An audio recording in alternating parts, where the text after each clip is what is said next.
This is part 1 of a 2-part project. Today you're going to learn how to 3D print and needle felt a zombie brain pincushion. First, download the STL file from Thingiverse, an open source online repository for 3D models. Import the STL file into a slicer program. Print your skull in the filament of your choice. I used glow-in-the-dark PLA in 1.75mm. Make sure the filament is compatible with your particular printer, as they all take different diameters of filament. When you start your print, stay and watch it for the first 10 minutes or so to make sure the filament doesn't get tangled or jammed. This print took about 2 hours. Each printer has its own quirk of how to get the filament to stick to the bed. This one uses tape on the bed. Others use hairspray. When your print is done, gently pry it off the bed of the printer.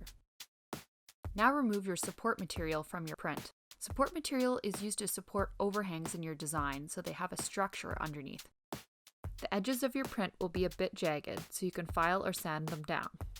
You can also use a lighter to heat your edges. Now let's charge up your glow-in-the-dark skull and watch it glow. Now let's start on part 2.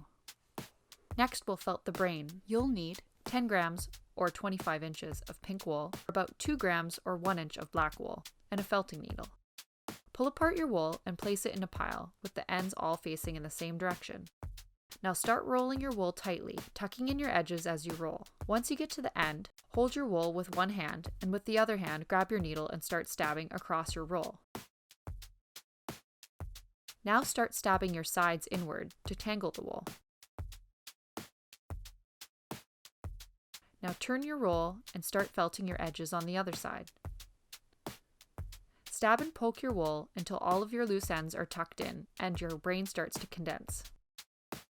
Your brain will need to be a bit smaller on the bottom than the top, so spend some time stabbing and condensing it on one end so the brain will fit inside the zombie's skull.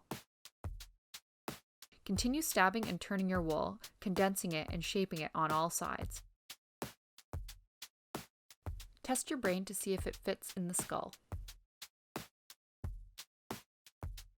Now let's add lines to your brain. One by one, take a tuft of black wool, roll it between your fingers, and gently stab it to attach. It's helpful to have a photo as a reference, so look for a photo of a front and side view of a brain. Continue to add lines until your wool looks more brain-like. Now add your needles.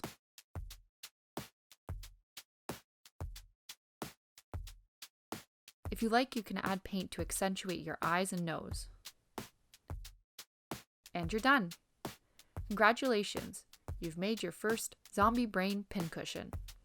Teachers and students can follow us on our YouTube and our Pinterest.